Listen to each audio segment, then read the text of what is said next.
Oops! Ito na pala yung aking video vlog ngayon tungkol sa electric fan na inayos ko kasi galing to sa Kalakal. Shout out kay Jean kasi ito, baka gusto niya to. Nakuha ko sa Kalakal, inayos ko. Ayos na yung ngayon. Gusto mo dyan sa bahay mo. Ito. Good na siya. Nagagamit na.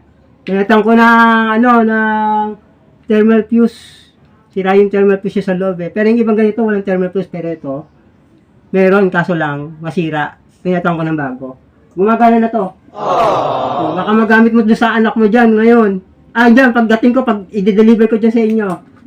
Maganda naman siya, malakas ang hangin eh. Okay, good. Pagpunta ko na lang dyan, Jean. Shout out!